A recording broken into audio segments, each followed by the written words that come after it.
you're good. I mean, it's good stuff, but... Yeah, fair enough. Sometimes you want to be a bit demure, I get it. That's all good. So welcome to the panel. Thank you. So yeah, let's kick it off, I guess. As I've said, my name is Ayebatonye Abrakasa. I host a podcast on FBI Radio called Don't Add Me. I also DJ, you may have heard me before. And I produce events, and I guess the reason that I do everything that I do is all about empowering people of minority backgrounds and giving a voice to people that might not normally have that opportunity to do so. Before we do officially begin, I would also like to acknowledge the traditional owners of the land that we meet on today, Gadigal people of the Eora Nation, and pay my respects to elders past, present, and emerging. So I want to thank everyone once again for attending. Thank you to Nakhane for singing and being here. I don't feel like I need an introduction. You're amazing. Thank you so much. Yes. And of course, Charlotte Hatherley. Hi. How are you going? Good, thanks. Former guitarist of Ash. Yes. And I've heard that you have a penchant for space. Yeah, I do. Yeah, I did my research, well at least I tried to. I'm a sci-fi geek. Yeah. Yes, yeah, I love that. Yeah. But yeah, thank you as well for being here today. Yeah, it's a pleasure. So, I guess, is there racism in heaven? What do you do you think there would be? Well, if it's based on... I actually thought about this. Okay. If it's based on what Christianity is, then yeah. Because then, as far as I know, the only Christianity I know was white people. Yeah, but isn't it like a post-colonial Christianity, right? Like it's a bit of a cooked Christianity. Can there be post-colonial Christianity? Can the two actually be married? I feel like it could. It could? But you don't think so? Well, I mean, of course it can. My mom and my friends are Christians. Yeah, right? so is my mom. I get it. You know what I mean? And I understand why Christianity can be very appealing and how it can be very beautiful because life is hard, you know, and heaven is it's a wonderful thing to look forward to, you know, in a difficult life. So, no judgment. But the Christianity I know in the land that I grew up in was white, and although it says in the New Testament that they're no longer Gentiles or Jews, no longer woman, no man, no this, no that, the churches were incredibly segregated. Yeah. Which is kind of ironic. It is a little bit ironic. Are we reading the same Bible? Maybe, I don't know, maybe we're not. Maybe they were. My little brother did tell me recently that I should probably reread the Bible before I try to come at him about how cooked Christianity is, so that could have something to do with it. Who said that? My little brother, who is a very devout Christian man. I went to church 3 times a day. I was in youth. I sang in the church choir. I went to 3 Bible studies a week. So I read. Bring your brother over here and I'll sort it. I might just call him now, pull him over. So yeah, I did read that you did have, well, as you just said, you definitely, I would say more than dabbled in Christianity. And would you say that it informed a lot of who you are now in the sense that you've sort of learnt from your experiences as well as, you know, James Baldwin you're a big fan of as well. How have these particular experiences, reading James Baldwin versus your life within Christianity, sort of shaped who you are today? Well, I call Christianity like my mother tongue, in a way. It's one of those, wherever you go, I mean, I live in London right now and I speak English 98% of the time, but your mother tongue is always there, you'll never forget it. And I go back to South Africa and I talk to my mom and I speak to her on the phone and it's a choice that just comes naturally. And I guess Christianity is like that to me because by the time I was conscious of the fact that I was alive, Christianity was the spirituality that was given to me. Although I understood that there was something else in my family, traditional course of spirituality, it was very demonized. Literally, it was called a demon, pagan spirituality, which is kind of ironic because 5 of my family members are shamans. So my family was split in 2. And then there were the traditionalists, and then there was the Christians. And I was in the Christian camp, of course, up until 5 years ago. Wow. How about you, Charlotte? Yeah, how about you, Charlotte? Oh, well, I could not be more different. I mean, completely atheist background, never went to church. Sci-fi is kind of your church though? Well, Star Wars, colonial, space wars in the future, there's racism in the future, for sure. Well, How exciting. I know, I'm looking forward to it. So, okay, talking about this particular work, Nick Cave's work, Until, the whole, I guess, the title itself, Guilty Until Proven Innocent, what does that mean to both of you? Because I'm sure you both have different interpretations of what that is, based off your lived experiences. It's very...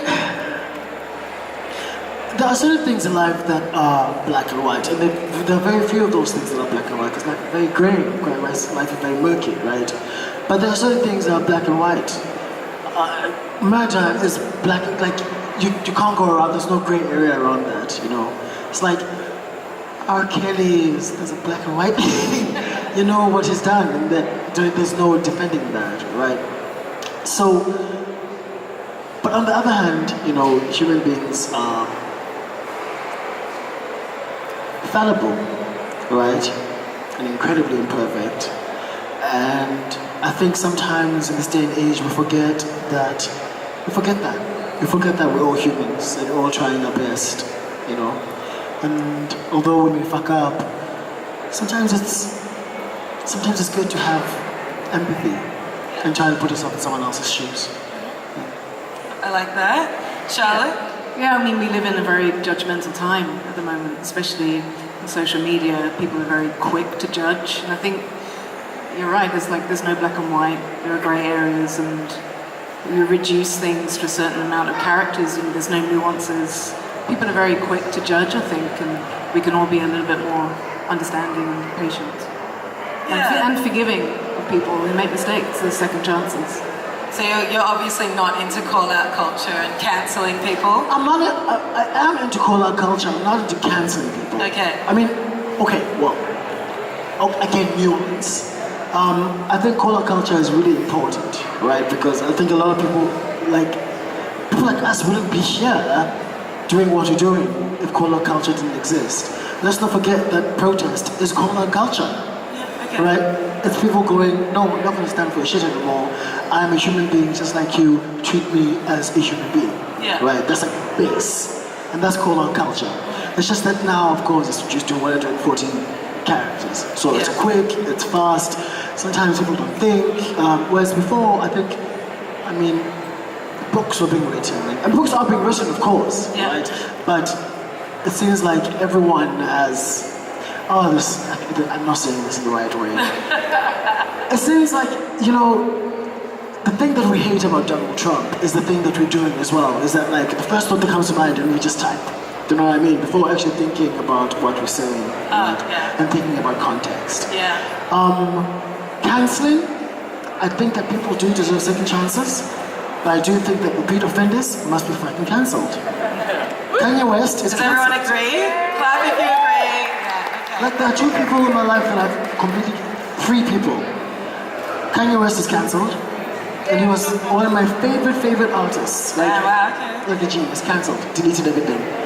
Morrissey's cancelled, he can go fuck himself. Also another like hero of mine, like I wouldn't be the songwriter I am today were it not for his influence. And it hurts me because I love his work so much, and I love the Smiths so much. My boyfriend bought me a Smiths t-shirt for my birthday. I sleep in it now. And Jermaine Greer. Oh, Jermaine Greer, I have to agree on that one, I'm sorry. And I know she's one of yours, but... Tell them.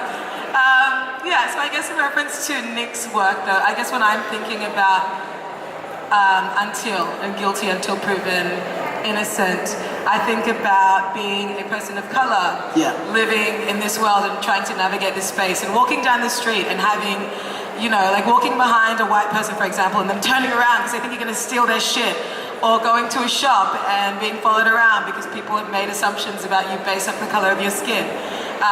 So I guess that's what sort of comes to my mind when I'm thinking about this. Do you have paranoia when you go into a shop that someone might have put something in your bag and that when you go out it's going to ring and they're not going to believe you? Oh my God, I have that. Has that happened to you? Well, no, but I always used to think like, they'd never believe me because I'm a black kid. Well, yeah, that's probably true. And people are trash. I mean, this started when I was like 8, 9 years old. when I still remember because I'm very proud of myself. I was 9 years old. I was going into this dish shop and I was looking for something. I was going round and round. This white, grown-ass up woman was following me around. She was like, "If you don't get something, then get out." You know, and I was like, I called her out and I was like, you know, you just following me around because I'm black, etc., etc. And I went home and I told my mom. My mom was like, "Good on you. You tell her." But at the time, I didn't realize how deep-seated that was. You know, that paranoia of like, oh my God, I'm being watched all the time because I'm black. And I mean, that's compounded the fact that I'm black and queer. Oh, I can relate to that. You know? Even though like queerness can be freeing sometimes, would you say? I mean, I love being queer, it's the most amazing thing, but that takes time. I can take these clothes off and I can put on a plaid shirt and jeans and a hat and, do you know what I mean? And no one will ever think shit. But I cannot take off my melanin. Yeah. You know what I mean? So that's the difference. Yeah. That's very true. Do you get followed around? No. You're lucky. You're blessed. Sometimes I do say to Charlotte, move, white privilege. Do you know what? Sometimes I like it when people follow me around the shop. Just so I can go and pay for my shit and be like, yeah, I could afford this. As much as you've made assumptions about who I was before knowing me, I can pay for what I want. Sometimes I go around. Just, you know, why not? Play with Just them. They're going to play annoy with them. us. But I think, you know, in terms of Nick Cave's work, it's very much about race relations and talking about gun violence in America. When you both looked at this piece, what sort of came to your mind? Because it's huge and it's both beautiful and repugnant at the same time, which I believe is a reflection of this world in itself. But what were your sort of thoughts when looking at all of this? Can I go first now? Or should I go first? Alright. Well, when I first got introduced to his work, I was kind of turned off by it, actually. Yeah, I was like, oh my God, it's so gorgeous. And so maximalist, right? It all comes at you at once. But then when you go in and you're looking at the detail, and then you see these little moments of beauty, right? Or like revulsion, things that are actually quite scary and disgusting. Yeah. Right? Like the blackface things over there. Yeah. Sort of which, those lawn jockeys. Exactly. So there's so much detail within all of that sort of maximalism. One of the things we're indicative of our world right now, right? I always used to walk home from work wondering how life was maybe 300 years ago when there was so much less noise. Don't you think there was just maybe a different type of noise? Cars honking, people, yeah, I guess so, maybe. Yeah. I don't know. Yeah. Did I answer your question? I think so, Charlotte. Yeah, I mean, when we arrived, I'm just thinking about setting up, doing the gig, and you're walking through, and I was like, oh, it's really pretty. And then when I had a bit more time after we set up to actually read about it, you realize it's obviously the aesthetics are kind of visually immediately arresting, and then underneath it all, it's dirty and sad. And, you know, I think that's the thing, you kind of walk through life and you don't really look at the substance underneath. You've got to take time to read about stuff. Yeah. And these days, everything comes at you so fast. It's actually hard to take the time to read about stuff and learn. You're just scanning through very quick pieces of information all the time. So that's what galleries and installations are so important, to come and spend time in a space like this. And it's really such a privilege to play in such a beautiful place. I mean, we don't get to play in places like this. Yeah, right. Yeah. It's very special. Dive bars. Really? I don't believe it. You just come from Metaphoma. That is not a dive bar. Yeah. I did it once as a dive bar. It was a dive bar. So I actually want to extend on a question that Wesley, so I was on a panel with him last week, sort of discussing the same. He asked this last week. Do you believe that as an artist, there is a sort of role to be political, or all art is political, in a sense? Probably worded that wrongly, but as artists yourself, I just am curious as to what you believe your role is in informing people. I think it was easier to be political.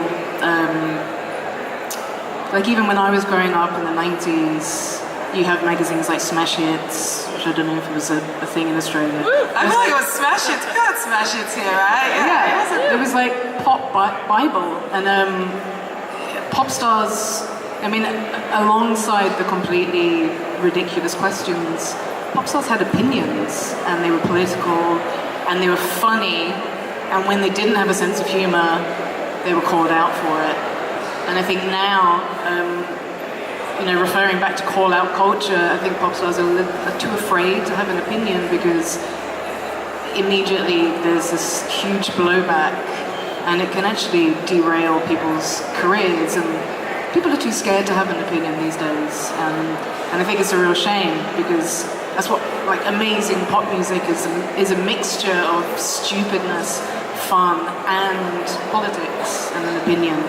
And I think that's part of what Nakhane does so well, is it's a mixture of pop music, and there's always a story and a message and a substance to it, and I think that's what every musician should strive. That's the standard I think we should all aim for. Thanks, babes. Don't really feel the way about it. Well, I mean, I have no choice. Yeah, your body's been politicized whether you like exactly. it or So not. whether I like it or whether I like it or not, I walk out of my house and it's political. Do you know what I mean? I go to a coffee shop and I go to a coffee shop and I order a flat white, and it's political because I come from South Africa, I come from the rural areas of South Africa, and I know there's layers of history behind every decision that I make, whether I like it or not, right? And it can be the big politics, which were what was happening on stage, and then it can be the small identity politics, which are not small at all, because those are the ones that influence the big politics, right? So, for me, I guess at this point in time, I've never had any filter, because I had a mother who allowed me to speak my mind and who encouraged me to learn, and I've always been really obsessed with information. And so the sooner that I understood certain things, and I understood that some things were not necessarily as they seem, right?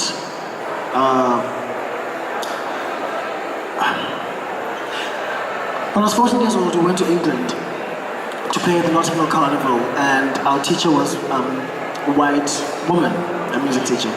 And we were playing at the Notting Hill Carnival, playing Steel Drums. And this elderly black man called me aside and he said, Aluta continua.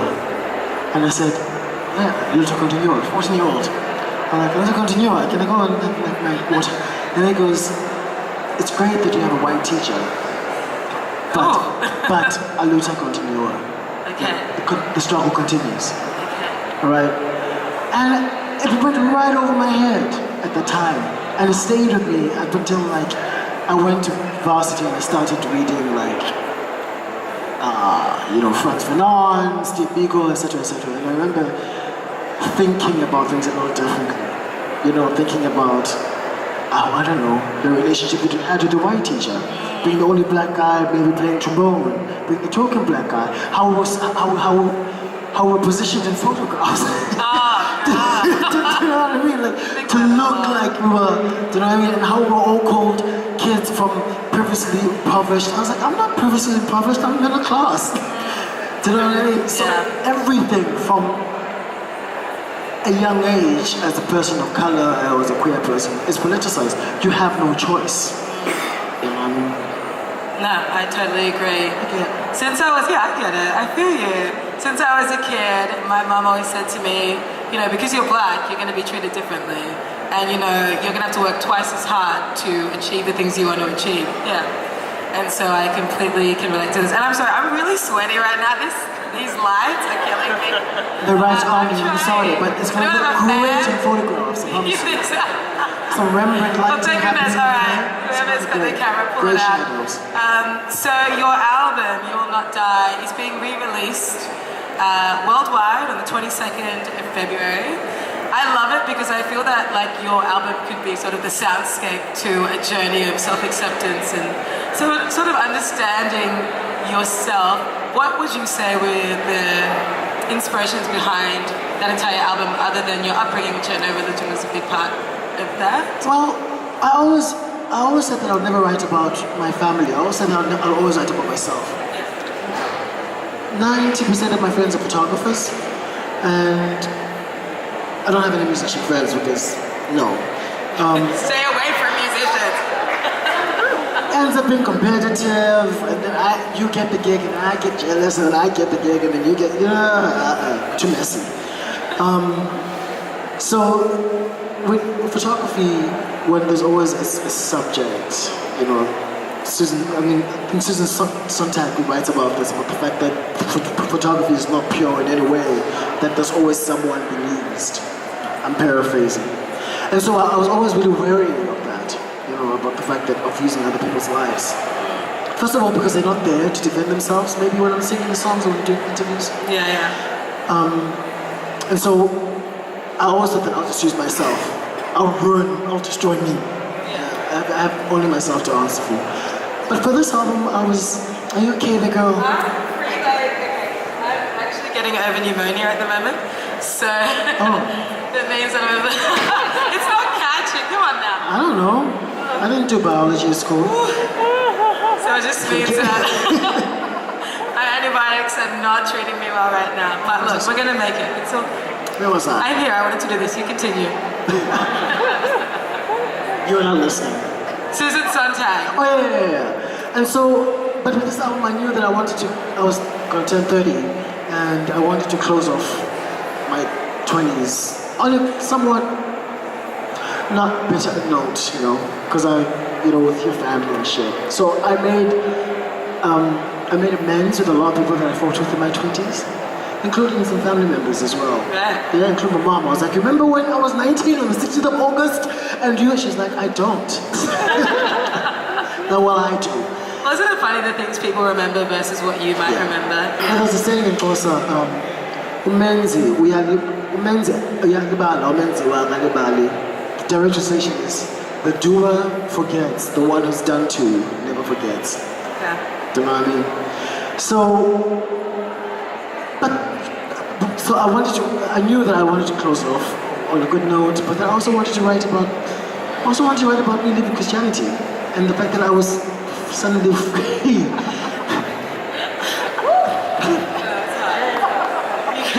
I'm sorry.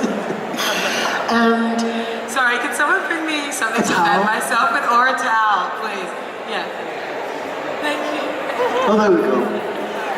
And to look back on, I guess it goes back to that first conversation we had just now. To look back on my childhood and on the people who raised me with empathy, and go, maybe they did the best that they could, And I guess that's one of the things that really influenced it. Right. Yeah. Did you get that? Did everyone get that? Sorry, excuse me. I feel like I interrupted that. You ruined my monologue. I know, I ruined that whole moment. But I felt it. It was powerful. I appreciate it. But I think, it's really, I guess I reflect on that sort of idea of the things that we remember versus the things that other people remember. And sometimes the things that we might ruminate on versus what other people might sort of brush off. And it can absolutely shape the way that you think about things. Charlotte, what are your thoughts on this? Oh, well, I'm a massive ruminator. Yeah, big overthinker. I think most artists are, right? Yeah. Well, especially when your whole life is about checking about other people's reviews and opinions, and I think when you're a solo artist, it's hard because unless you have a really reliable team around you, you're kind of on your own and you're working in the dark a lot of the time. So, yeah, I mean, I'm at that age now, I'm a little bit older, and I do care a hell of a lot less than I used to. Awesome. There's the benefits of getting old. Wiser, right? That's it. Yeah. Yeah. So She's just- not that much older. No, you're not. But so you've left Ash. What was that sort of like going? Like that was, I know it was a while ago, but going from being in a group act to sort of going solo. What was that? What was that experience like for you? When I joined Ash when I was 18 and I left when I was 26, so it's quite a major chunk of an important age of like learning about yourself. And when I left the band, the music industry landscape had completely changed. So I felt like I kind of had to start again, and I went from being major label to independent artist, and I've done 4 solo albums now, and the last record was out last year, and I released it via Pledge Music, and I kind of transitioned into this self-sufficient solo artist, and then I have the added benefit of playing with all these incredible artists, so I sort of left the band and then became this session player, and I just spent 20 years traveling the world as a musician, and I mean, I can't believe my luck. I feel very privileged to still be here playing with someone like Nakhane and Bat for Lashes. Last time I was in Australia was with Bat for Lashes. We did 2 nights at the Sydney Opera House, and those are some of the best gigs I've ever played. And I kind of feel like my 30s have been like really good to me. I'm 40 in June 2019, and it's been an incredible ride. Just it's a very tough industry to survive in, and I feel like I made it. Out of the indie wilderness. Journey in itself. Yeah. So what is your sort of working relationship like with the pair of you? You're obviously traveling around. Yeah, I could tell. Yeah. And I met Nakhane through Ben Christophers, who played in Bat for Lashes band, and Ben's gone on to be an incredible songwriter and producer, and he produced Nakhane's record, and Ben put me forward for musical director of, the kind of responsible for bringing the record to life live, and it's the 3 of us, Kiers in the corner. We're just a 3-piece, and it works incredibly well, I think. You didn't ask the question. And I tell Nakhane what to do, Yes. and he loves it. Love it. He loves it every day.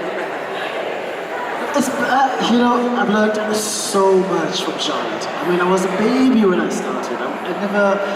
I never toured in the band before. I've never been on a tour before. I met you, you and Kia. I mean, I played shows, but I've never played a proper tour before. And I don't know, she taught me how to be professional, to show up and to just fucking do it. And she's so just let's quickly. Like, she's an incredible musician who is really funny and encouraging and I don't know, compassionate. And I guess that could be said about Kia as well. We've become quite a close-knit menage a trois without the sex. A platonic menage a trois. It's very sexy. It sounds sexy when you play, so I believe it. Just bringing it back, because we are here all sort of admiring Nick Cave's work. I guess when you reflect on this, and obviously when Nick Cave talks about it, he's very much referring to an American landscape. So we're talking, as I said, gun violence, race relations, there. What would you say, I guess, if you were to reflect on it based on your own lived experiences, living in both London and South Africa, what would be comparisons or differences that you would sort of see in this work versus maybe what others would see from an Australian context? South Africa and America have such a weirdly similar view on race. Because everything is racialized in South Africa and everything is racialized in America as well. I mean, everything's racialized everywhere. But those 2 countries are, particularly as far as I know. Yeah, like, have you been to Australia? Hello? Right.